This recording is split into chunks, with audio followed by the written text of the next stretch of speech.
Hey everyone, welcome back to the channel ThriveX Trading and today we are going to analyze कि कल markets में क्या हो सकता है, निफ्टी बैंक निफ्टी कैसे रिएक्ट कर सकते हैं, आने वाले हफ्ते में क्या क्या न्यूज इनफ्लो है, what are the things that can happen in the upcoming week.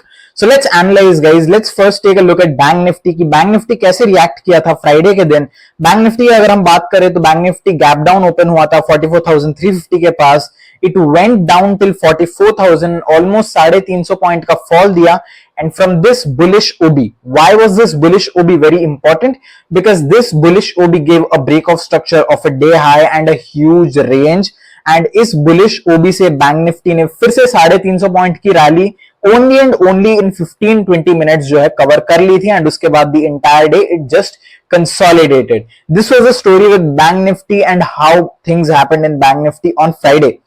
अब चलिए हम लोग देखते हैं कि निफ्टी में क्या हुआ था फ्राइडे के दिन. निफ्टी की अगर हम लोग बात करें again same almost 100 point gap down हुआ था 19,330 के पास. फिर वहां से ऑलमोस्ट हम लोग को 100 पॉइंट्स का मूव मिला on the down side. Again एक 100 पॉइंट्स का pull back from a very liquidity area. अगर आप देखें तो ये सेम एरिया से निफ्टी 2 बार ऑलरेडी बाउंस हो चुका था एंड थर्ड टाइम भी बाउंस हुआ almost for 100 points move. And then initially at the end of the day it just consolidated and day end जो है बहुत खराब तरीके से हुआ. अगर हम निफ्टी को एक वीकली चार्ट के बेसिस पर देखें then Nifty is gone and out. यानी कि बुल्स की जो क्लोजिंग है, मैंने फर्स्ट डे जो बोला था कि बुल्स बहुत अच्छे तरीके से क्लोज किया. बुल्स गए थे, हाई लगाए थे 19,600 almost and we have closed at 19,270. यानी कि हम लोग 350 पॉइंट नीचे क्लोज हुए from our weekly high. And this shows that Nifty is very very weak. And the most important matter over here is कि हमारे पास ऑलमोस्ट यहां पर 2 गैप्स हैं फिल करने के लिए ऑन एन आवरली बेसिस. अगर हम लोग देखें तो ये एक छोटा सा गैप है 190 से लेके 250 तक एंड और एक छोटा सा गैप है 19,015 से लेके 19,030 तक. ये 2 गैप्स जो है नीचे की साइड पेंडिंग अभी भी है एंड निफ्टी का मूवमेंट फ्राइडे के दिन ऐसे हुआ. तो चलिए अभी समझते हैं कि क्या चीजें हो सकती है निफ्टी में, कंडीशंस क्या हो सकती है कल की ट्रेडिंग के लिए. First of all Nifty looks very very bearish. इस बात से मैं हाँ हूं और मेरे चेकलिस्ट में सबसे पहले आता है कि हम लोग daily time frame weekly time frame में कैसे हैं. एंड दोनों टाइम फ्रेम्स में हम लोग जो है बियरिश हैं. सो मेरा बायस कल के लिए जो है वो बियरिश ही है, वो बुलिश नहीं है. अब इतना तो हम लोग को समझ में आ गया. अब अगली बात हम लोग को ये समझनी है कि निफ्टी में सप्लाई यानी कि निफ्टी में बुलिश या बेरिश ओबी सप्लाई या डिमांड कहां बन रहा है. मैं जहां तक देख रहा हूं यहां पे मुझे कोई भी डिमांड नहीं दिखाई दे रहा है. मुझे खाली एक ओबी दिखाई दे रहा है जो है डे हाई पर 19,320 के पास. एंड अगला ओबी जो दिख रहा है मेरे को दिख रहा है 19,360 के पास बिकॉज इसने इस गैप डाउन को इनिशिएट किया था. तो अब हम लोग को देखना है मंडे के दिन अगर इस जगह पर आता है, यहां पर बहुत सारी लिक्विडिटी अभी भी पेंडिंग है. अगर निफ्टी इस एरिया पर टैप करता है हम लोग को एक शॉर्ट की अपॉर्चुनिटी मिल सकती है अगर निफ्टी ने इस लो को तोड़कर ओपन हुआ. यानी कि मंडे को अगर निफ्टी ओपन होता है 19,240 के नीचे एंड फिर जाता है 19,320 के लेवल्स तक then it will be a golden opportunity to short. But अगर वो फ्लैट ओपन होता है एंड 320 के पास आता है हमको मार्केट में कंडीशन एसेस करके शॉर्ट करना पड़ेगा. ऐसा नहीं है कि डायरेक्ट जाके हम लोग जो है शॉर्ट कर देंगे निफ्टी को 19,320 के पास. अब इन केस अगर निफ्टी ऊपर निकल जाता है 19,370 तक we get another shorting opportunity. Market conditions को एसेस कर this OB is again a supply where we can look for shorts. Weakness बहुत है मार्केट में सो एवरी राइज पर हम लोग को कोई ना कोई ओबी या कोई ना कोई सप्लाई मिल सकता है and this will be our chance again to short. Long की अपॉर्चुनिटीज निफ्टी में तभी बन सकती हैं जब हम इन हाइस को दोनों हाइस को निकाल दे. पहला है ये हाई और दूसरा है ये सप्लाई. और सबसे अच्छा होगा अगर हम इस हाई को भी निकाल सके जो है 19,450. जब तक हम इन हाइस को नहीं निकालते हैं हम लोग को नीचे की साइड डिमांड बनते हुए नहीं दिख रहा है. बिकॉज आप खुद सोचिए अभी आपको कहां एक डिमांड दिख रहा है. ये एक सपोर्ट था, ठीक है, आप लोग की अंडरस्टैंडिंग के हिसाब से मैं बोलता हूं. If you think this is a support this has been broken, है कि नहीं. ये सपोर्ट तो टूट चुका है और ऐसा भी नहीं कि ये पहली बार टेस्ट हो रहा है, ऑलरेडी 2 बार टेस्ट हो चुका है. और अगर इसको मूव करना ही होता तो ये लेवल से मूव ऑलरेडी वो कर जाता है. यहां पे सप्लाई नहीं लेता निफ्टी. सो निफ्टी के पास राइट नाउ अभी कोई भी डिमांड नहीं है एंड निफ्टी मुझे बहुत ज्यादा बियरिश दिख रहा है। चार्ट्स के हिसाब से बोल रहा हूं, मैं कोई फैक्ट या अपने ओन हिसाब से अपने व्यू को प्रेजेंट नहीं कर रहा हूं। मुझे जो चार्ट पे दिखाई दे रहा है ये दिखाई दे रहा है कि there is no more demand in Nifty as of now. There are only 2 to 3 supplies जिसको हम प्ले कर सकते हैं मंडे के दिन on the downside market conditions को एसेस करके। चलिए अब हम लोग बात करते हैं बैंक निफ्टी के बारे में। बैंक निफ्टी अगेन एक बहुत ही ज्यादा चॉपी वे में क्लोज हुआ था। इवन आफ्टर 11:20 वो उतना ज्यादा मूवमेंट कुछ किया नहीं था, बट एक अच्छा चीज है कि बैंक निफ्टी में we have opportunity to go long, but I will not go long. This is just an opportunity. There is an opportunity near this bullish OB again, although ये OB जो है और मेरे लिए वैलिड नहीं है, because अगर एक डिमांड सच में काम कर रहा होता, it should have given a break of this high. यानी कि ये डे हाई जो है निकल जाना चाहिए था, ये 44,370 का हाई जो है निकलना चाहिए था अगर ये डिमांड स्ट्रांग है, ये बुलिश ओबी। बट मुझे ये इतना स्ट्रांग नहीं दिख रहा है, इसीलिए वहां से कंसोलिडेट हुआ।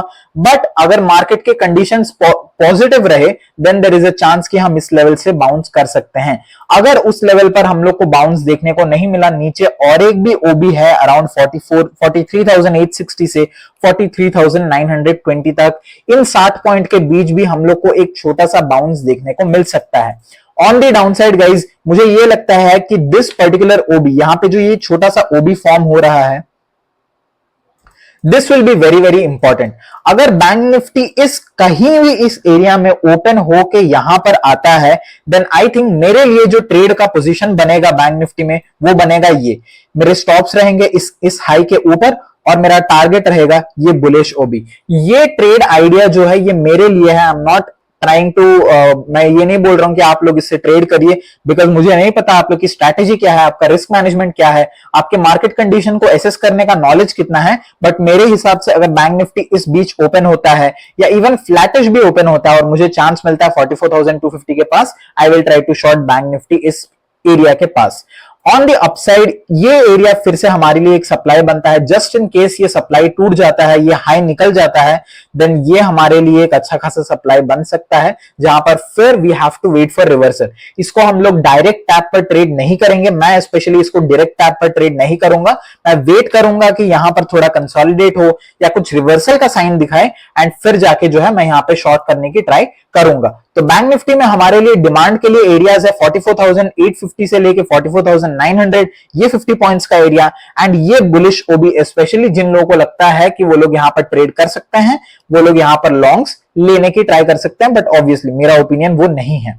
And on the short side this small OB, this small bearish OB will be my order to take short trades. And अगर in case I get stopped out over here, then मेरे लिए bank Nifty में ये जो entire area है 44,450 से लेके 550 का, this will be my area for reversal again for shorts. अब हम लोग एक बार बात कर लेते हैं अगले हफ्ते कौन कौन से बड़े बड़े मेजर इवेंट्स हैं, तो उसके ऊपर थोड़ा ध्यान दे देते हैं। मंडे के दिन अगर हम लोग देखें तो there are no major events in the market, यहां पर यूएस में कोई भी मेजर इवेंट्स नहीं है। ट्यूसडे के दिन अगर हम लोग देखें तो शाम को जो है उतने बड़े मेजर इवेंट्स नहीं है, एक्सेप्ट कुछ CB consumer confidence data and jobs job opening, जिसका यूएस मार्केट पर डेफिनेटली असर पड़ेगा because it's a high impact news there. Wednesday के दिन we have some big big news and that is that कि हम लोग को यहां पर जीडीपी देखने को मिलेगा यूएस का, कि जीडीपी क्वार्टर ऑन क्वार्टर कैसे ग्रो किया है यूएस का या वो श्रिंक किया है। अब अगर हम लोग का GDP quarter on quarter grow कर रहा है यूएस में, देन फेड्स और भी एग्रेसिव हो जाएंगे उस चीज को लेकर, because they don't want the economy to grow right now, they don't want की कंट्री ग्रो करे, they don't want a lot of cash flow right now because they are trying to control the inflation thing. So GDP growth हम लोग एक ऐसे sign की तरह ले सकते हैं कि फेड्स जो है इस पर डेफिनेटली एक्शन लेना चाहेंगे। एंड जेरोम पावल ने वैसे भी बोल दिया था कि they will anyhow hike the rate because the inflation is not lower. Pending home sales के डाटा अगेन 10 PM को है, which won't be a huge news, but again इस पे यूएस मार्केट का असर बहुत ज्यादा रहेगा, यूएस मार्केट पे इसका असर बहुत ज्यादा रहेगा। अगर हम लोग थर्सडे की बात कर ले तो यूरोप का सीपीआई का डेटा है 5 बजे, एंड उसके बाद कंटिन्यूअसली सीपीआई डेटा है 8:30 को अमेरिकन मार्केट्स का। तो मैं आपको सजेस्ट करूंगा कि थर्सडे के दिन आप लोग कोई भी कैरी फॉरवर्ड ना करे, बिकॉज मेरे हिसाब से ये ऐसा है कि मार्केट्स बहुत ज्यादा वॉलेटाइल हो जाएंगे। अगर सीपीआई जो है हम लोग का इन्फ्लेशन जो है वो बढ़ के आता है, then there will be a lot of bearishness in the market. But अगर मार्केट ने ऑलरेडी इसको फैक्टर इन कर लिया है, देन हम कुछ बोल नहीं सकते कि मार्केट्स कैसे मूव कर सकते हैं। स्पेशली द US 30 बहुत अजीब तरीके से मूव करता है, it is very very volatile, and उसका डायरेक्ट असर जो है इंडिया की निफ्टी के ऊपर पड़ता है, कैसे गैप डाउन या गैप अप ओपन होता है। फ्राइडे के दिन again we have a very good news of non farm payrolls, बहुत हाई इंपैक्ट न्यूज है, एंड नॉन फार्म पेरोल्स का बहुत ज्यादा असर भी पड़ेगा। अनएम्प्लॉयमेंट रेट अगेन 8:30 बजे एक बहुत बड़ा न्यूज है। अनएम्प्लॉयमेंट जितना ज्यादा बढ़ेगा शायद फेड उतना ज्यादा थोड़ा रिलैक्स होगा, अनएम्प्लॉयमेंट जितना ज्यादा कम होगा वो लोग को समझ में आएगा कि लोगों को जॉब्स मिल रहे हैं, यानी कि कैश फ्लो बढ़ रहा है। कैश फ्लो जब तक बढ़ रहा है इन्फ्लेशन कम नहीं हो सकता है, that is the very very simple rule. So these are the major upcoming event happenings in the next week for the both global and US market, जिसका डायरेक्ट असर हम लोग को इंडियन मार्केट्स के ऊपर देखने को मिल सकता है। एंड निफ्टी और बैंक निफ्टी में मैंने आपको ट्रेड्स एंड लेवल्स बता दिए हैं। आई होप आप लोग को वीडियो अच्छा लगा होगा, आई होप आप लोग अपनी एनालिसिस खुद कर रहे होंगे। अगर आपको ये वीडियो अच्छा लगा, please share it to your friends, please share it to your trading friends, and make sure you subscribe to the channel, and please trade carefully next week. Bank Nifty का बैंक निफ्टी का expiry भी shift हो गया है from Thursday two Wednesday. अब हमारे week में हर single day पर एक ना एक एक्सपायरी है। Please trade carefully, please be safe, don't lose a lot of money, and maintain your risk management and your risk to reward ratio. I'll see you again tomorrow. Have a great weekend. Tomorrow is the day. See you soon. Bye bye.